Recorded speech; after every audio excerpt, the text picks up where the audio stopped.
If you become truly disciplined, people will not applaud you. They will grow uneasy around you, not openly, not dramatically, but they will sense that you cannot be rushed, baited, or steered, and that changes how they deal with you. You may think discipline is personal, private, a matter of self-improvement.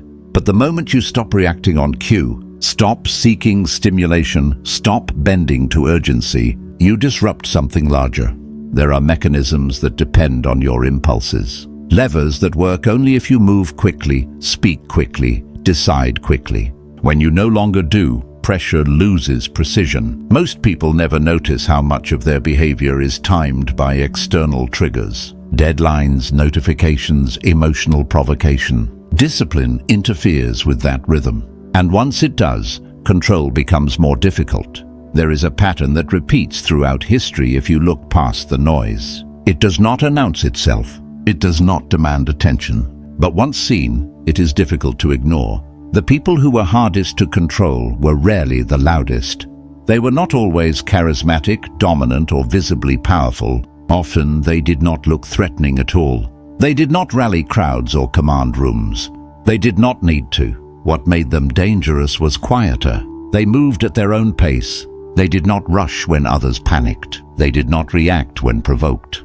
They were not easily tempted, distracted, or emotionally pulled off course. And because of that, they became difficult to touch. History remembers tyrants and rebels. It remembers kings and martyrs. But in the margins are figures who unsettled systems without openly opposing them. People who could not be hurried into bad decisions. People who could not be bribed with pleasure or broken with fear.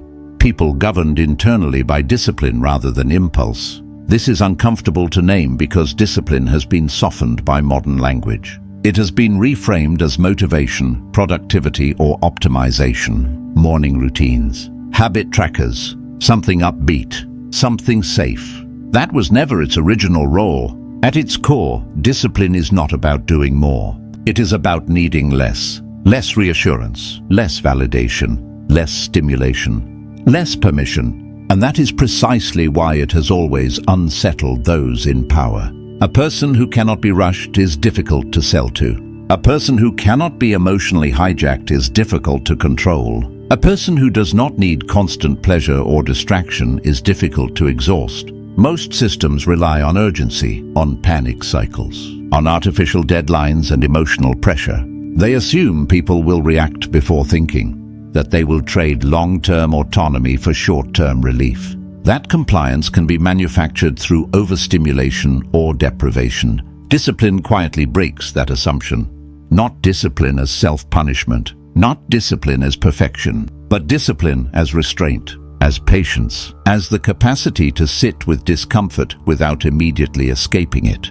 That capacity changes how a person moves through the world. They become less reactive, less legible, less predictable. They stop broadcasting vulnerability through impulse, and slowly, almost invisibly, they step outside the usual levers of control. This is why discipline can feel cold when encountered in its pure form. There is distance to it, a silence. It does not perform. It does not explain itself. It does not seek validation, and that unsettles systems that depend on constant emotional feedback. Modern culture teaches that freedom comes from expression, from saying everything, feeling everything immediately. Discipline suggests something else. That freedom may come from withholding, from choosing when to act, from deciding which impulses deserve attention and which do not. That idea is quietly subversive. Once someone realizes they do not have to respond immediately, urgency loses its grip.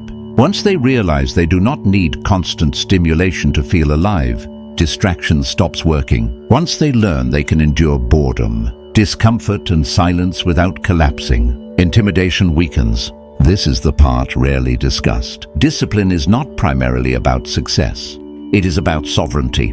It is about becoming psychologically difficult to move, to rush, to fracture. Empires understood this. Institutions understood this. Control systems always have, which raises an uncomfortable question. If discipline has always made people harder to control, why is it now marketed as harmless self-improvement? And what happens when someone practices it not to become better, but to become unreachable.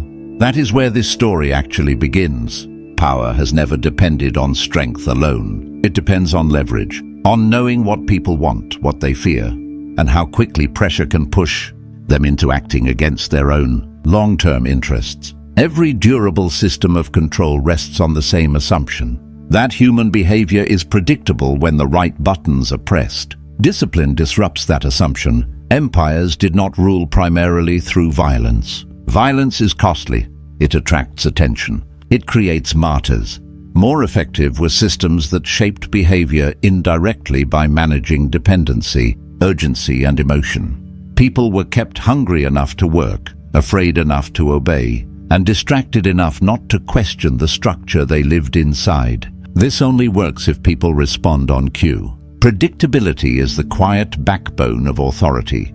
When leaders know that fear produces panic, reward produces compliance, and scarcity produces submission, they can govern large populations with surprisingly little force. Emotional volatility makes control easier, not harder. A crowd that reacts quickly is a crowd that can be steered. Discipline slows that reaction. A disciplined person introduces friction into systems built for speed. They delay gratification when reward is offered. They tolerate discomfort when pressure is applied. They do not rush simply because urgency is declared. None of this looks dramatic, but strategically it is destabilizing. This is why disciplined individuals have historically unsettled authority. Not because they were rebellious, but because they were difficult to read, difficult to rush, difficult to scare. In ancient empires, discipline was encouraged only within strict hierarchies. Soldiers who could endure hunger, fatigue, and boredom were valuable, but only as long as loyalty was absolute. The same resilience that made an elite unit effective also made it dangerous. If independent judgment ever entered the picture, a person who can endure hardship without breaking can also endure punishment without submission. Religious orders understood this tension. Ascetic practices reduced dependence on pleasure, comfort, and status. This made practitioners spiritually formidable and politically unpredictable. Someone who needs very little cannot be easily coerced. Someone who has already renounced reward cannot be threatened with its removal. The pattern repeats across history. Disciplined groups were either absorbed and tightly regulated, or isolated and suppressed. Not because they were violent, but because they were insulated. Military elites offer the clearest illustration. Discipline is praised openly, but only in forms that reinforce obedience. The goal is reliability, not autonomy. A unit that follows orders flawlessly is an asset. A unit that questions orders calmly, patiently, without fear is a threat. Authorities are rarely frightened by chaos. Chaos exhausts itself. What power fears is composure. A person who remains steady under pressure does not produce the emotional spikes systems rely on to reassert control. Bribery weakens when desire is restrained. Intimidation fails when fear is processed. Instead of avoided, distraction loses power. When attention is trained and selective, in each case, discipline removes leverage, and leverage is the true currency of power. This is why discipline is unsettling. Not as a moral virtue, but as a strategic posture. It creates distance between stimulus and response. That distance is where freedom lives and where authority loses its grip. Modern culture neutralizes this by reframing discipline as self-optimization. Wake earlier, work harder, be more efficient. These forms are safe because they still feed the machine. They increase output without reducing dependency. What remains threatening is discipline that lowers need rather than raises productivity. A person who can sit with boredom does not need constant entertainment. A person who can endure discomfort does not panic at pressure. A person who can wait does not surrender to urgency. These traits make mass persuasion less effective. They resist not through protest, but through non-participation. This is why discipline has always been handled carefully by power. Encouraged in narrow forms, discouraged in others. Praised publicly while being quietly neutralized when it becomes too autonomous. Seen clearly, discipline is not just a personal trait. It is a structural problem for systems that rely on emotional, reflex and predictable reaction. That is why it has always felt dangerous. Not loud, not explosive, just quietly resistant. If power once relied on physical force, it now relies on something far more efficient: emotion. Modern systems rarely argue. They provoke. They do not need understanding. They need reaction, and they need it quickly. Fear shortens attention. Outrage narrows perception. Desire accelerates decision-making. Validation dissolves skepticism. These are not accidents. They are psychological entry points. When emotion spikes, reasoning slows. When reasoning slows, behavior becomes easier to guide. This is not a flaw in human intelligence. It is a feature of human biology. The nervous system evolved for speed. Rapid response once meant survival. Today, it means predictability. The faster someone reacts, the easier they are to steer. The more emotionally exposed they are, the more leverage exists. Most modern control does not look like control. It looks like stimulation, endless alerts, endless content, endless reasons to feel something now. Anger, anxiety, excitement, desire. The specific emotion matters less than the fact that it bypasses pause. Pause is the enemy of manipulation. Discipline quietly restores it. Psychologically, discipline is often reduced to impulse control or delayed gratification. That language understates what is actually happening. A disciplined mind inserts space between stimulus and response. That space is where hijacking fails. Advertising depends on urgency and desire. Propaganda depends on fear and identity threat. Social pressure depends on shame and validation loops. None of these work well on someone who does not react immediately. This is why emotional exploitation scales so easily. It does not require belief, only reaction. Click now. Share before thinking. Be outraged before reflection arrives. Feel included if you comply. Excluded if you hesitate. Discipline interferes by refusing to rush. A disciplined person notices the surge before acting on it. Not because they are unemotional, but because they are attentive. They recognize when attention is being pulled, when fear is being poked, when desire is being used as bait. That recognition alone weakens the effect. Most people are not manipulated because they are ignorant. They are manipulated because they are emotionally unguarded. Stimulus moves straight to reaction without inspection. Discipline closes that gap. Emotional regulation is often framed as calmness or positivity. In reality, it is restraint. The ability to feel without immediately expressing, to experience without broadcasting, to endure without escaping. This makes a person less legible to systems that rely on predictable emotional output. Outrage cycles reveal this clearly. A trigger appears. Reaction follows. Engagement spikes. The system rewards the reaction with visibility and validation. The loop reinforces itself. A disciplined mind breaks it by doing something radical. Nothing. No immediate comment. No reflexive share. No emotional discharge. That absence is destabilizing. It denies the system its fuel. The same applies to desire. Much consumption is driven by engineered dissatisfaction. A sense that relief is one click away. Discipline does not deny desire. It delays it. And in that delay, desire often weakens or reveals itself as artificial. Delayed gratification is not willpower, it is clarity. When urgency fades, you can see whether the want was real or planted. This is why disciplined attention is dangerous. Attention is the battlefield. Whoever controls it shapes perception. Whoever shapes perception influences behavior. Modern systems compete relentlessly for attention because attention precedes consent. A disciplined person chooses where attention goes. That choice is rare, and rarity attracts pressure. Social environments often punish emotional restraint. Calm is misread as indifference. Silence is misread as agreement or hostility. Non-reaction unsettles people because it removes feedback. It makes intent harder to read, and when intent is unclear, control weakens. Emotional transparency has been encouraged not only for connection, but for legibility. Loud, immediate reaction is easy to track. Restraint is not. Discipline makes someone less legible. That is its quiet power. It is not about detachment. It is about ownership, about deciding which emotions deserve action and which can pass without consequence. Seen clearly, discipline is not self-improvement. It is psychological boundary setting. a firewall between stimulus and self, and that firewall does something unsettling.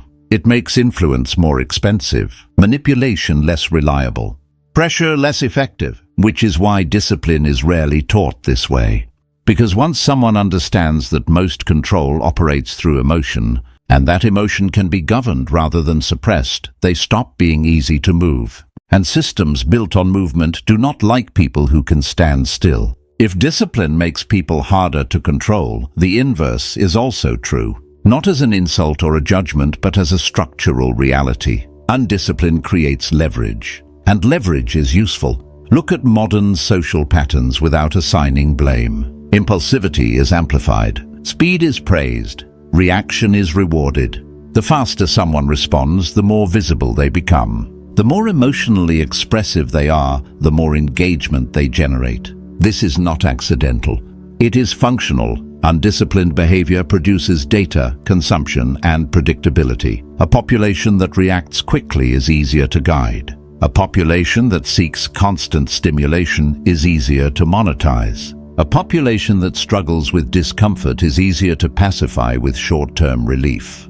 None of this requires people to be unintelligent. It only requires their impulses to remain unguarded. At scale, chaos is profitable. Impulsive consumption sustains markets. Emotional volatility drives attention cycles. Outrage refreshes feeds. Desire fuels debt. Anxiety sells solutions. These dynamics thrive when people feel slightly off balance, slightly behind, slightly unsatisfied. Undiscipline sustains that imbalance. This is not a free choice. Modern environments are engineered for immediacy. Notifications interrupt thought. Algorithms reward reaction over reflection. Media compresses complexity into emotional triggers. In this context, restraint is not neutral. It is disadvantaged. The system does not punish undiscipline. It often rewards it. Fast reactions gain visibility. Strong emotions spread further than measured analysis. Calm is quiet. Restraint does not trend. Patience rarely goes viral. Over time, people learn that emotional speed equals relevance. That impulsivity equals presence. That hesitation equals disappearance. Self-regulation weakens not because people lack capacity, but because there is no incentive to practice it. Dependency grows in that gap. When attention cannot be regulated internally, external systems step in. When discomfort cannot be tolerated, distraction becomes necessary. When gratification cannot be delayed, debt, addiction, and manipulation follow. Dependency invites guidance. Guidance invites authority. Undisciplined populations require more rules, more nudges, more interventions. Not because they are inferior, but because internal governance has eroded. External systems manage what individuals no longer regulate themselves. This is where discipline becomes inconvenient. A disciplined person consumes less, not only materially but emotionally. Fewer updates, fewer reassurances, fewer stimuli. They do not need constant engagement to feel stable. From a systemic perspective, that is inefficient. Consumption slows, engagement drops, influence weakens, independent judgment increases. These are poor traits for systems built on scale. This is why modern culture promotes productivity more than discipline. Productivity can be measured, optimized, and directed. Discipline that reduces dependency cannot. A productive but undisciplined person still needs pressure, deadlines, validation, and reward. They remain governable. A disciplined person may produce less, but they require less. That trade-off is rarely celebrated. Undiscipline is not framed as a problem. It is framed as authenticity, as freedom, as living in the moment. These narratives are not false, but they are incomplete. They omit the cost, exhaustion, loss of agency, the quiet outsourcing of self-control. There is no moral failure here, only design. When environments reward speed, people adapt.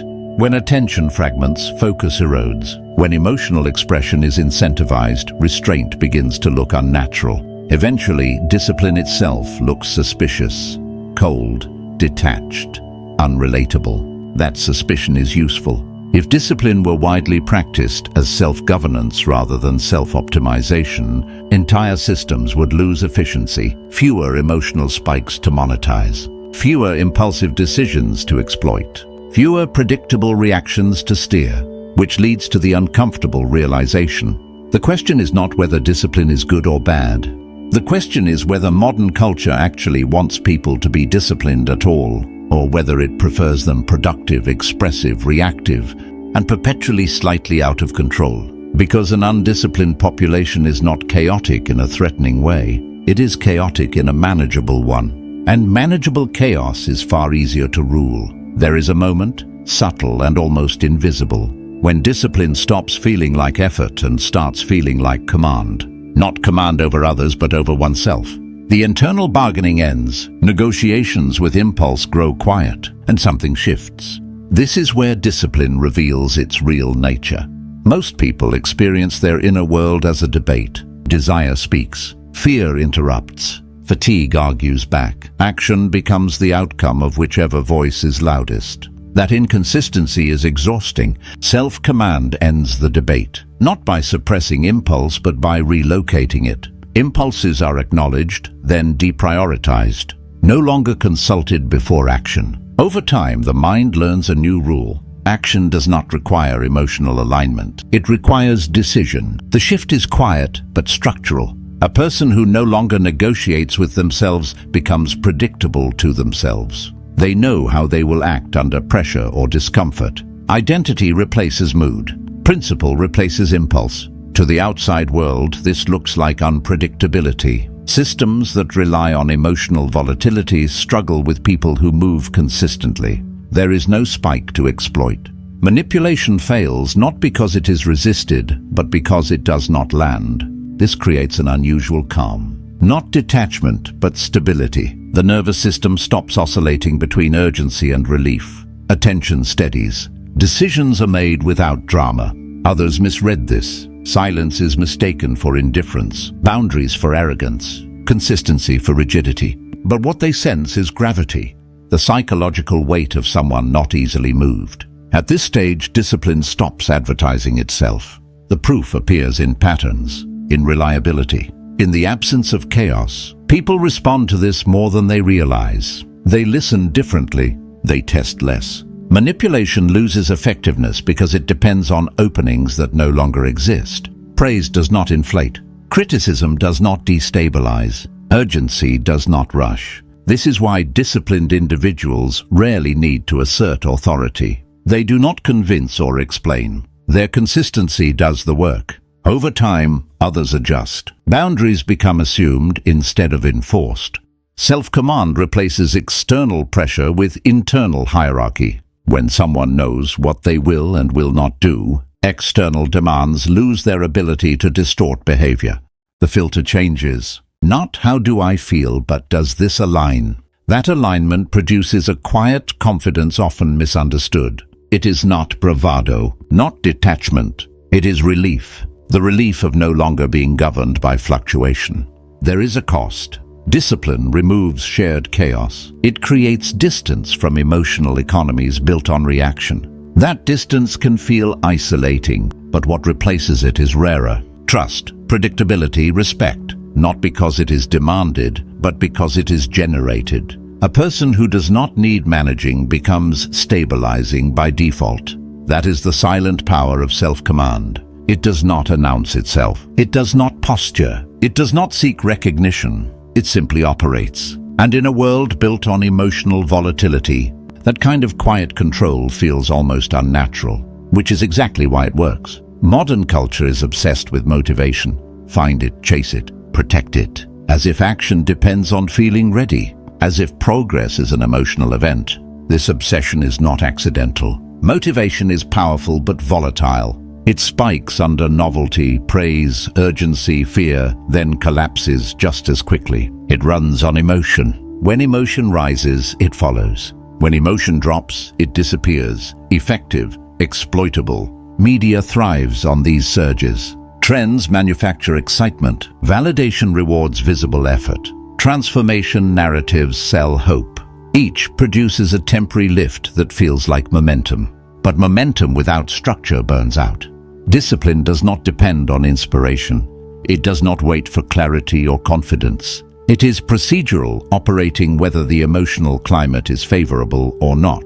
slower to start, far more stable. Where motivation asks, "Do I feel like doing this?" Discipline asks, "Is this what I decided to do?" Motivation can be borrowed. Discipline cannot. It is built internally through repetition and follow-through. It does not spike or crash. It accumulates quietly. From a control perspective, motivation is useful. It can be aimed, inflated, deflated through external signals. It responds to reward and punishment. Discipline largely ignores both. You can motivate millions. You cannot discipline them. It resists outsourcing. It cannot be automated or transmitted in full. It requires friction, boredom, patience. This is why systems lean on motivation. It keeps people moving without making them independent. A motivated person still needs stimulation, the next push. A disciplined person does not. Modern self-improvement emphasizes energy over structure, passion over process, feeling over commitment. It promises change without discomfort. Discipline offers no such promise. It asks for compliance from the self, not inspiration. That is why it works. A person who acts regardless of emotional weather becomes difficult to influence. Fear loses urgency. Praise loses leverage. Trends lose pull. They are no longer synchronized with surrounding cycles. Motivation aligns people to moments. Discipline aligns people to principles. Moments are easy to shape. Principles are not. Discipline is less marketable. It offers no highs. Its results are gradual and hard to attribute, but they last. When motivation fades, behavior collapses. When discipline is in place, behavior continues. Not heroically, reliably. Reliability is quietly subversive. Systems that depend on emotional fluctuation cannot time, rush, or exhaust those who move steadily. Discipline creates people who are not waiting to feel ready. They are already moving. In a world that profits from emotional dependency, that quiet autonomy is more dangerous than any burst of inspiration. Becoming untouchable is not a reward. It is a consequence. This is where narratives about discipline lose honesty. They promise clarity without cost, strength without loss, control without tension. Discipline does not grant immunity. It changes what you pay for, and the price is real. A disciplined person drifts out of sync with mass culture. Reaction stops governing behavior. Outrage cycles lose urgency. Collective anxieties lose pull. Emotional calendars no longer align. Distance appears. Conversations feel repetitive. Urgency theatrical. Emotional spikes that once bonded people register as noise. You understand them, but you are no longer carried by them. From the outside, this looks like detachment. From the inside, quiet loneliness. Modern belonging is emotional. People bond by reacting together. When you stop reacting on cue, you step outside that bond. Discipline removes you from certain emotional economies. You stop trading outrage for connection, panic for belonging, constant expression for relevance. What replaces those trades is silence. Fewer points of contact. This is why disciplined people are misunderstood. Restraint reads as coldness, boundaries as withdrawal, calm as lack of care. Others fill the gap with narratives, and the gap is felt on both sides. There is tension in self-command. The pull to join remains. You stop obeying it automatically. Over time, that refusal becomes identity, and identity separates. Discipline does not only insulate you from manipulation, it insulates you from intimacy built on shared chaos. You lose the comfort of the crowd, emotional outsourcing. You become responsible for your own regulation and pace. That responsibility feels heavy. There are moments when dissolving back into noise feels easier than holding your line. Discipline does not erase that temptation. It asks you to choose who you are. Discipline is not salvation. It is a trade. You gain autonomy and lose belonging, stability and certain comforts, clarity and the anesthesia of constant reaction. Power always costs something. Discipline makes the cost visible. The question is not whether discipline makes you better. It is whether you are willing to live with becoming harder to rush, harder to pull, harder to move. Once you become untouchable, you become less reachable. Not unreachable, selective, and that reshapes relationships and your sense of place. This is the moral weight of discipline. It offers sovereignty, not happiness, agency, not comfort, stability, not applause. Whether that trade is worth it is discovered over time. In the silence, discipline leaves behind. In the end, discipline is not a technique. It is not a habit system or a personality type. It is a decision, not dramatic, not public, a quiet decision repeated over time about who governs your actions when no one is watching. Whether your responses belong to the moment or to you. Discipline does not make someone superior or guarantee success. It removes easy access. It makes a person harder to rush, harder to frighten, harder to steer through emotion alone. That is why it unsettles systems of control. Not because disciplined people rebel, but because they are internally governed. Their behavior does not require management. Their reactions do not need engineering. Influence still exists, pressure still exists, but leverage weakens. A system can only move someone through what they have not learned to command within themselves. Fear works where it is unfamiliar, desire where it is unexamined, urgency where patience is absent. Discipline closes those openings one by one. It does not turn a person into a fortress. It turns them into a filter. They still feel and engage, but selectively, intentionally, on their own timing. The world does not stop provoking. It loses power to succeed. This is why discipline is misunderstood. It looks passive. It lacks spectacle. It announces nothing. But internally, it is decisive. Each delayed reaction reclaims autonomy. Each refusal to be rushed weakens an external lever. Each action taken from principle instead of impulse shifts the balance back. No one sees it, but it accumulates. Over time, the nervous system settles. Attention stabilizes. Fear loses sharpness. Desire loses urgency. The internal environment becomes ordered. You stop being ruled internally. This is the honest function of discipline. Not self-improvement, not productivity, not virtue, self-governance. It is not a call to withdraw. It is an invitation to decide who moves you. Systems will always try, through urgency, through comfort, through fear and reward. The only question is access. Discipline does not protect you from pain or uncertainty. It protects your response, and that is often enough. In a world that profits from reaction, the quiet decision to govern yourself does not announce itself. It changes what can control you, and once that changes, the rest follows. Silently,